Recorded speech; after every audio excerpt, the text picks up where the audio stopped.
स्वागत है बॉस आप सभी लोगों का आपके अपने इस YouTube चैनल रेडियोलॉजी स्कूल पे। आज हम इसी चैप्टर के लेक्चर नंबर 2 में है। आज इसका ये दूसरा लेक्चर है। पहले लेक्चर में हम लोग कुछ चीजें पढ़ चुके हैं और आज दूसरा कंटिन्यू करने वाले हैं। पहले लेक्चर में हम लोग यहाँ तक पढ़ चुके थे। अगर आप वो वीडियो नहीं देखे हैं तो जाकर के जो है वीडियो देख सकते हैं। आज हम लोग स्टार्ट करेंगे फिल्टर से।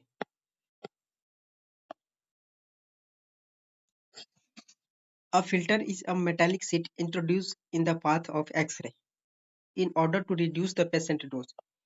यानी ये जो फिल्टर होता है एक मेटालिक सीट होता है। जो भी एक्सरे निकलता है ट्यूब से तो उसके पाथ में क्या करते हैं, उस फिल्टर को यूज करते हैं ताकि जो पेशेंट पे जो डोज पर है, जो एक्सरे एक्सपोजर हो वो थोड़ा कम हो।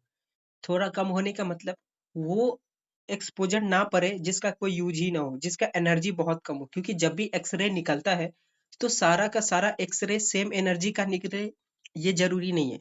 उस टाइम पे क्या होता है, कुछ एक्सरे का जो एनर्जी होता है वो हाई होता है, कुछ एक्सरे का एनर्जी लो होता है। तो उस बीच हम क्या करते हैं, एक मेटल सीट एक फिल्टर इंट्रोड्यूस कर देते हैं एक्सरे और पेशेंट के बीच में। यानी वो ट्यूब के अंदर ही फिट होता है। मेरे कहने का मतलब कि जो एक्सरे जहां से निकलता है और पेशेंट तक पहुंचेगा उससे पहले हम एक फिल्टर लगा देते हैं ताकि लो एनर्जी का एक्सरे पेशेंट तक ना पड़े और उससे कुछ हानि ना हो। मतलब लो एनर्जी का एक्सरे अगर पेशेंट को पड़ भी जाएगा तो उससे कोई इमेज बनेगा नहीं, कोई इन्फॉर्मेशन हमें मिलेगा नहीं, इसलिए हम उसको फिल्टर कर लेते हैं। तो यही इस पैराग्राफ में है। बाकी अभी पढ़ लेते हैं कि कितने प्रकार का फिल्टर होता है। अगर मैं आपको फिल्टर दिखाना चाहूँ तो फिल्टर, यस, ये है ना, ये एक देख सकते हैं आप, इस तरीके का ट्यूब हाउसिंग होता है एक्सरे मशीन के अंदर। जब भी आप जाएंगे एक्सरे रूम के अंदर आपको इस तरीके का जो है सो मिल जाएगा एक ट्यूब, जहाँ पे यहाँ से एक्सरे निकलता है। ये ब्लू कलर का देख रहे हैं, ये एक्सरे है। तो क्या करते हैं, यहाँ पे ट्यूब के अंदर ही यहाँ पे हम एक मेटल लगा देते हैं।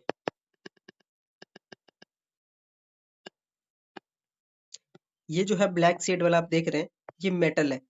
मेटल का एक सीट है जो लो एनर्जी एक्सरे को बाहर आने से रोकता है पेशेंट पे।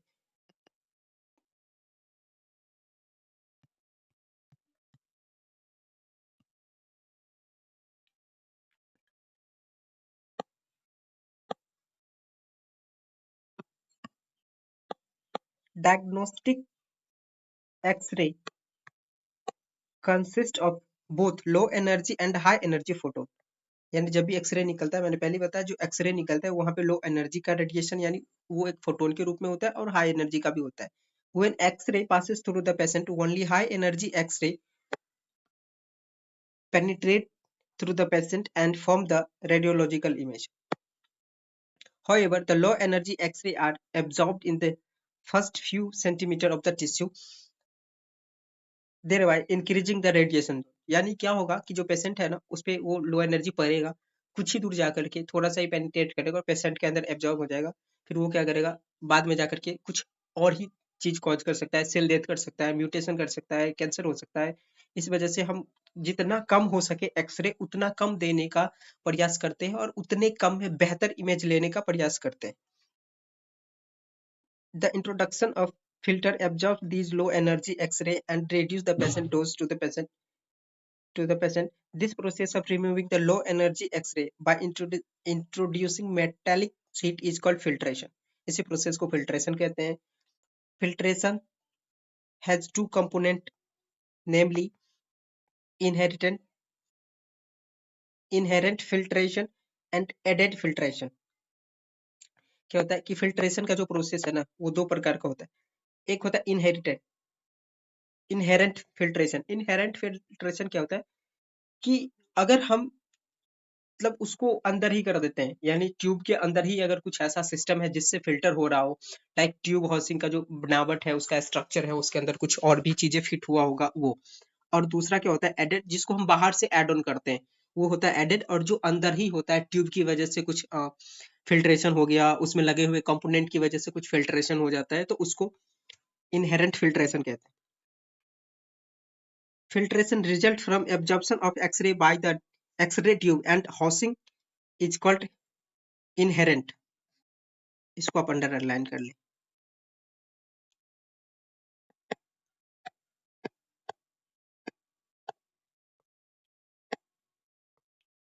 ये देख रहे हैं, ये इसका डेफिनेशन है, ठीक है, इनहेरेंट फिल्ट्रेशन का। It usually varies between 0.5 mm to 1 mm of aluminium equivalent. या तो वो एल्यूमिनियम का हो सकता है या उसी के जैसा कुछ और सीट हो सकता है, इतने मोटाई का। Added filtration results from absorber placed externally in the path of the X-ray beam. The sum of the inherent and added filtration give the total filtration. Total filtration कहने का ये मतलब है कि एक्चुअल में सब मिला करके जो भी चीजें फिट है उसके अंदर वो क्या है, कितना फिल्टर हो रहा है और किस किस की वजह से हो रहा है। यानी अगर कोई और भी चीजें लगेगा बाहर से या फिर अंदर में कुछ ऐसा चीज फिट किया होगा जो लो एनर्जी फोटोन को रोकेगा, फिल्टर करेगा, तो ओवरऑल टोटल जितना फिल्ट्रेशन हो पा रहा है ना, उस सब को कहेंगे टोटल फिल्ट्रेशन। उसमें वो एडेड भी आ जाएगा और इनहेरेंट भी आ जाएगा। अब ये सीट्स दिया है कि कौन किस किस चीज को हम फिल्ट्रेशन के रूप में यूज कर सकते हैं। तो ये आपके एल्युमिनियम हो गया और copper material usually used in diagnostic radiology. Thickness of filtered varies from, ठीक है, ये बहुत ज्यादा यूज का है नहीं आपके। इसके नीचे फिर भी aluminium atomic number 13 is an excellent filter material for low energy X-ray. Copper atomic number 29 is a better filter for high energy radiation। ठीक है, कौन सा अगर लो एनर्जी होगा तो हम किसको यूज कर सकते हैं और हाई एनर्जी होगा तो किसको यूज कर सकते हैं। Copper is always used in combination with aluminum as a compound filter। A compound filter consists of two or more layer of filter different metal. The layer are arranged in such a way that the high atomic layer always face the X-ray tube। यानी अगर दो seat बनाते हैं, let suppose एक ये हो गया और दूसरा ये हो गया, ठीक है, तो इसको इस तरीके से फिट करेंगे ना, इस फिल्टर को इस तरीके से फिट करेंगे कि जहां से एक्सरे पड़ता होगा, लेट्स ऐसे एक्सरे निकल रहा है, तो ये जो ब्लैक वाला है ना, ये हाई एटॉमिक होना चाहिए। ऐसे यूज करेंगे फिल्ट्रेशन को।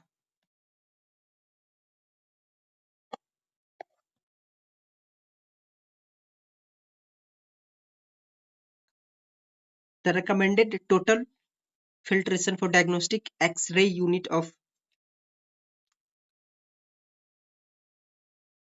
more than 70 kilovolt power is 2.0 to 2.5 mm। ठीक है, ये बहुत ज्यादा आपके यूज के है नहीं।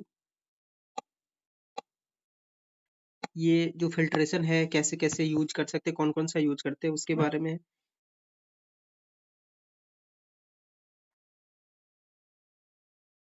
इसको याद करने की भी जरूरत है नहीं वैसे, ठीक है।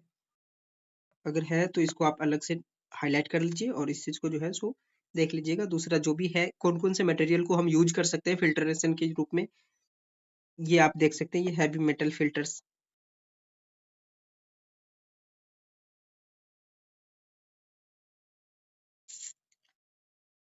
ये मेमोग्राफी में कौन कौन सा है, मोलिब्डेनम,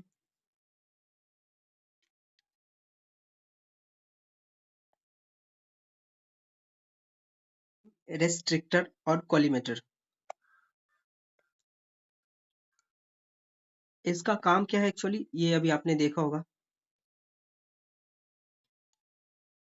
एक्चुअली जो एक्सरे कितना निकलेगा, कितने एरिया में सेट वो पड़ेगा, उसका जो एक्सरे का फील्ड बनेगा कितना बनेगा, यही इसका काम है। और इसलिए वो दिया होता है। ये डायफ्राम देखिए क्या है कि यहाँ से हम जितना दूर डोज देना होगा ना एक्सरे, जितना दूर एक्सरे का एरिया फील्ड बनाना होगा, कितने एरिया में एक्सरे पड़ना है, उस चीज को एडजस्ट करते हैं। अभी ये एक्सरे इतने दूर में पड़ रहा है, अगर हमें सिर्फ इतने ही दूर में देना है तो हम क्या करेंगे, इसको एडजस्ट करेंगे और इसको एडजस्ट करने के बाद ये सिर्फ इतने दूर में, पेशेंट के इतने ही दूर में पड़ेगा। इस काम आता है ये बीम रेस्ट्रिक्टर और collimator.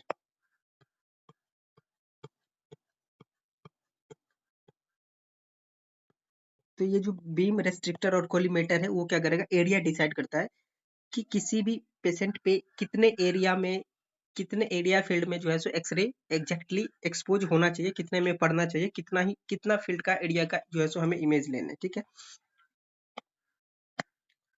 An X-ray beam restrictor is a device that is attached to the X-ray tube housing to regulate size and shape of the X-ray beam. They can be classified into three categories, namely ये जो इसका जो अलग अलग part होता है, पहला है एपरेचर डायफ्राम, दूसरा कोन एंड सिलिंड्रिकल, कोन और सिलिंड्रिकल आप इसी में देख सकते हैं। इसके बाद होता है एक कॉलीमेटर। ठीक है। तो ये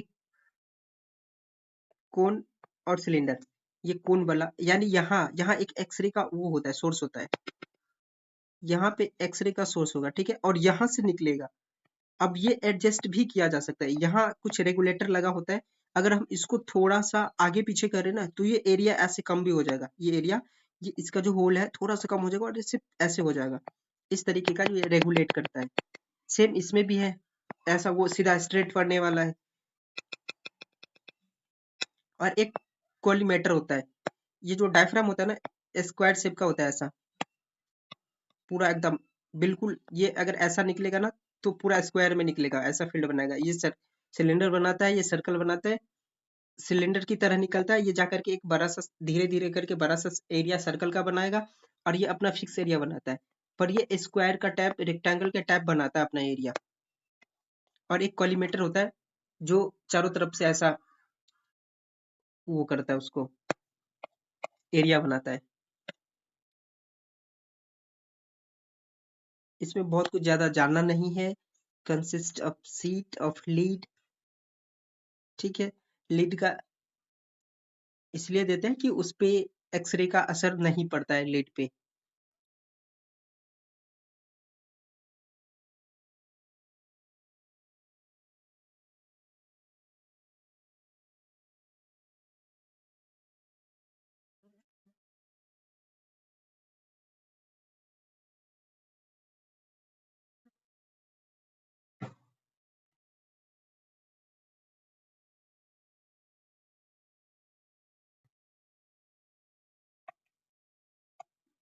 rectangular collimator, dental radiography rectangular collimator use होता है उसमें।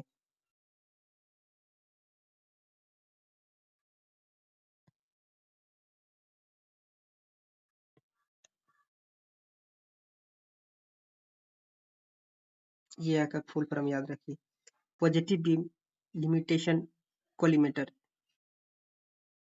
अब एक होता है ऑटोमेटिक जैसा। ठीक है। एक कोलीमेटर आता है जिसको हम एडजस्ट करते हैं। ठीक है। और एक होता है ऑटोमेटिक कॉलीमेटर। उसमें क्या होता है कि जब भी आप कैसेट लगा करके किसी पेशेंट को फिक्स कर दोगे और उस कॉलीमेटर को या फिर जो आपका एक्सरे बीम होता है उसको सेंटरिंग के लिए कॉलीमेट करोगे किसी पेशेंट पे ना, और उसके अंदर अगर कैसेट लगा हुआ है तो क्या होगा कि वो जो कॉलीमेटर होगा ना, अपने आप ही कैसेट के जो कैसेट का जो फील्ड होगा, जितना बड़ा हम कैसेट लगाएंगे, जिस फील्ड का कैसेट लगाएंगे, जितना जो है सो उसका सेंटीमीटर का इंच का कैसेट लगाएंगे ना, उसके अकॉर्डिंग अपने आप ही वो कॉलीमेटर एडजस्ट होता है, वो ऑटोमेटिक कॉलीमेटर होता है।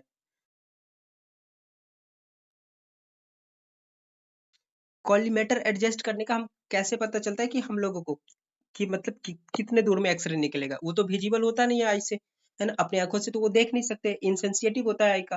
तो वो हमें पता कैसे चलता है कि कितने हम जो वो ऐसे सेट कर रहे हैं, हम पोजिशनिंग कर रहे हैं, हम किसी को सेंटरिंग कर रहे हैं किसी पेशेंट को, तो हमें पता कैसे चलता है कि इतने ही दूर में पड़ेगा ये एक्सरे, क्योंकि वो तो दिखने वाला होता नहीं है। तो उसकी वजह से हम लोग क्या करते हैं, एक येलो लाइट टाइप का लगाते हैं अंदर में, जो कि मिरर रिफ्लेक्शन पे काम करता है। वो लाइट मिरर पे जाकर रिफ्लेक्ट होता है और वो सीधा जा करके बाहर निकलता है ट्यूब से और किसी पेशेंट के बॉडी पे वो लाइट पड़ेगा।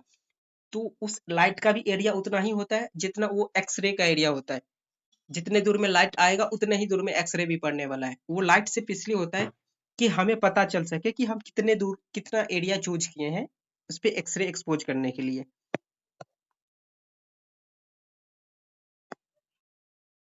The collimator also has a light and mirror arrangement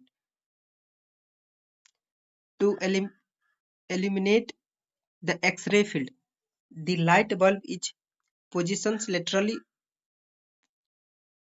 laterally, and the mirror is mounted in the path of the X-ray beam at an angle 45. यानी उसका एडजस्टमेंट इस तरीके से होता है ना कि मतलब कितने दूर में एक्सरे पड़ेगा वो आपको एक्चुअली पता चल जाएगा, क्योंकि वो लाइट एक्सरे जो है आई से विजिबल नहीं होता। ठीक है, तो इसी वजह से हम वो लाइट का जो है सो अरेंजमेंट करते हैं उस एक्स ट्यूब हाउसिंग में। दूसरा होता है collimator collimator that automatically limit the X-ray field size to useful area of the detector is also available. These are called positive beam limitation collimator. A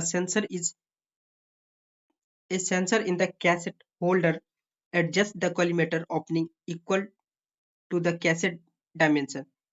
PLB collimator limit the irradiated volume and reduce the patient dose. ये क्या होता है, अपने आप ही जिस area का आप लगाएंगे कैसेट उस पर एडजस्ट कर देगा।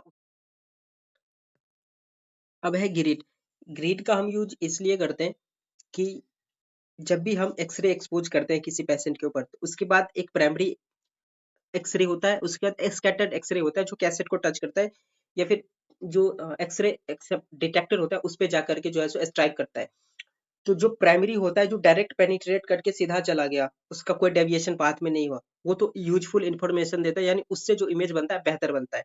लेकिन अगर उसी में जो स्कैटर होकर के उसको टच करता है, डिटेक्टर के पास जाता है, तो वो क्या करता है, इमेज को ना इन क्वालिटी को खराब कर देता है, अच्छा इमेज नहीं आता है, जिसकी वजह से हम डायग्नोज करने में हमें दिक्कत आती है, हम डायग्नोज नहीं कर पाते अच्छे से कि पेशेंट को एक्चुअल में हुआ क्या है। तो इसी की वजह से हम क्या करते हैं, ग्रिड का यूज करते हैं। एक ग्रिड जिसको हम उसके एक कवर टाइप आता है, उसमें कैसेट लगा देते हैं, उसके बाद फिर उसको लगाते हैं। उसमें क्या होता है कि ग्रिड की वजह से जो स्कैटर्ड रेडिएशन होता है बहुत हद तक उसमें अ, उसको क्रॉस नहीं कर पाता और कैसेट और डिटेक्टर तक नहीं जा पाता है, तो क्वालिटी ऑफ इमेज बेहतर हो जाता है हमारा। इसमें अगर इसको रीड करें तो बहुत कुछ ऐसा है जो हमारे काम का नहीं है, पर फिर भी हम रीड कर लेते हैं इसको। When the beam of X-ray passes through the patient, the beam is absorbed and scattered. The absorbed primary beam give a useful shadow, while the scattered radiation will tend to spoil the shadow. Scattered radiation contribute a constant background fog to the film image. This will increase the noise in the film. The ratio between the amount of scattered radiation energy to the amount of primary radiation energy at the point is called the scattered to primary ratio, SPR. The SPR increase with thicker patient and larger X-ray field area. For example, in abdomen radiography, only 20% of the photon contribute to the image formation and the remaining 80% goes as scattered radiation.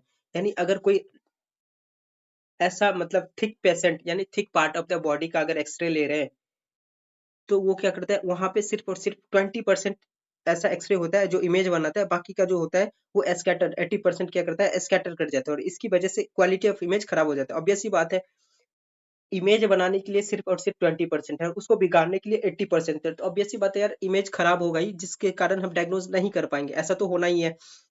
तो उसी जो है सो 80% scatter radiation को वो remove करने के लिए, ताकि इमेज का क्वालिटी बेहतर हो, हम क्या करते हैं, ग्रिड का यूज करते हैं।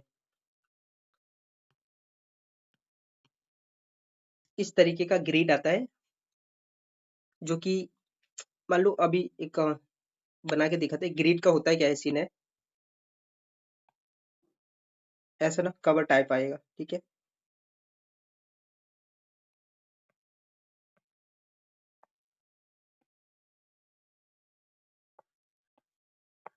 अब ये ऊपर से ओपन है,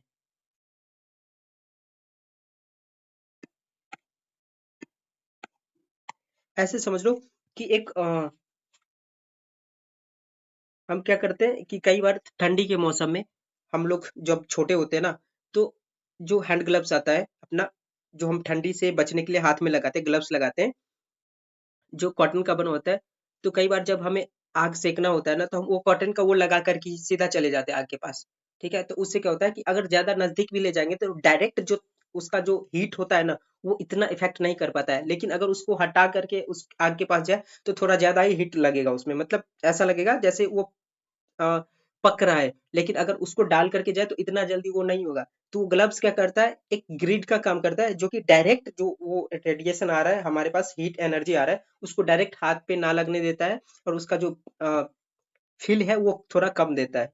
इसी तरीके से ग्रिड होता है कि वो जो स्कैटर वाला होता है उसको रोक देता है, उसके अंदर कैसेट फिट करते हैं, यानी एक ऐसा बॉक्स, ठीक है? लाइक कोई फ़ोन का कवर है या फिर कोई बॉक्स है जिसके अंदर फ़ोन पैक होकर के आया है और उस पैक पे थोड़ा बहुत चोट भी लगेगा तो डिस्प्ले पे कोई असर नहीं पड़ने वाला, वो फूटेगा नहीं, पर चोट तो फ़ील तो होगा ना, मतलब ऐसा फ़ोन को ये तो फ़ील होगा कि उसपे कुछ लग रहा है, पर वो ब्रेक नहीं होगा।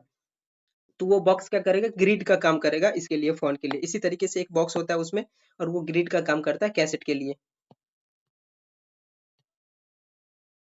और ये मिरर अरेंजमेंट और ये लाइट अरेंजमेंट देख लो। ये एक्स-रे सोर्स है, ये यहाँ फ़िल्टर लगा है और ये मिरर है और ये लाइट है। ये लाइट यहाँ जलेगा, इस पे स्ट्राइक करेगा, उसके बाद क्या होगा, यहाँ से उसी एरिया में आएगा, निकलेगा रिफ्लेक्ट करके, सेम एरिया में आता है। ये लाइट और मिरर अरेंजमेंट।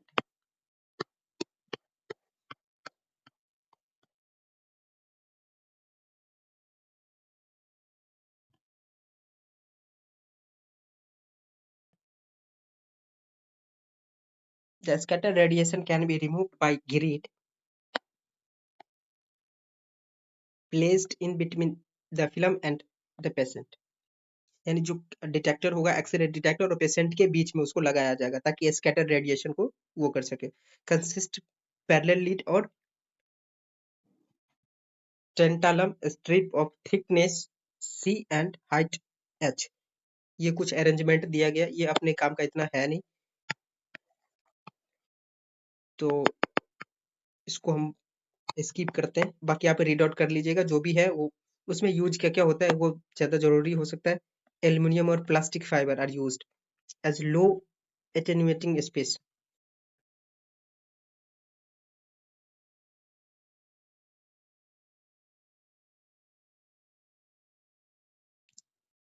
ये ग्रिड रेशियो सब है, क्या रेशियो होगा तो कितना वो जो है सो करेगा, ये ग्रिड का टाइप है। ये जो अपना बक्की सिस्टम होता है ना, जिसपे हम लेटा करके एक्सरे लेते हैं, उसको बक्की सिस्टम कहते हैं। तो उस वाले में ना टॉप टेबल जो होता है, जिसपे हम लेटाते हैं, टेबल होता है एक्सरे के लिए, तो उसमें एक बक्की दिया होता है जहाँ पे हम कैसेट सेट करते हैं, तो उसमें ऑलरेडी वो लगा आता है, जो ग्रिड वगैरह होता है वो लगा होता है उसमें। ये मूविंग ग्रिड, ग्रिड का इतना ज्यादा यूज है नहीं, मतलब कुछ है नहीं। हाँ, एक ये है अपना गैप, एयर गैप टेक्निक। तो एयर गैप टेक्निक भी एक ग्रिड का सब्स्टिट्यूट ही है। उसमें क्या होता है, जब हम ग्रिड लगाते हैं ना, तो वो कैसेट पेशेंट को जो है सो कैसेट में सटा देते हैं, ग्रिड में सटा देते हैं, उसके बाद इमेज लेते हैं। क्योंकि स्कैटर्ड रेडिएशन क्या करता है, उसको स्कैटर्ड रेडिएशन को क्या करता है, ग्रिड ऑब्जर्व कर लेता है और उस तक नहीं जाने देता डिटेक्टर तक। पर एयर गैप टेक्निक में क्या होता है, हम लोग क्या करते हैं कि थोड़ा सा स्पेस रखते हैं, कैसेट और पेशेंट के बीच में स्पेस रखते हैं। तो होता क्या है कि जो स्कैटर्ड रेडिएशन होता है ना, वो धीरे धीरे धीरे धीरे वहां तक जाते जाते जाते जाते क्या होता है, वो वहां पहुंच नहीं पाता है।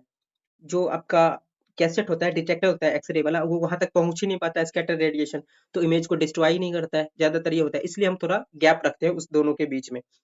एयर गैप टेक्निक यूज कहाँ होता है अब बताते हैं। एयर गैप टेक्निक में मान लो यहाँ ये कैसेट है, ठीक है, और यहाँ पेशेंट खड़ा है, ये पेशेंट है। तो कोई ऐसे स्कैटर्ड किया रेडिएशन, ठीक है, डायरेक्शन में, तो यहाँ तो सबसे ज्यादा होगा, फिर यहाँ होगा, फिर यहाँ होगा, फिर यहाँ धीरे धीरे जाकर के खत्म हो जाता है, फिर ऐसे ऐसे ऐसे ऐसे खत्म हो जाता है। तो यहाँ तक पहुंचते पहुंचते एयर गैप की वजह से वो खत्म हो जाता है, वहां तक पहुंच नहीं पाता है। इसकी वजह से क्या होता है कि जो इमेज का क्वालिटी होता है ना, वो बढ़ जाता है, शार्पनेस बढ़ जाता है, तो वहाँ ग्रिड यूज करने का कोई वो मतलब नहीं बनता है।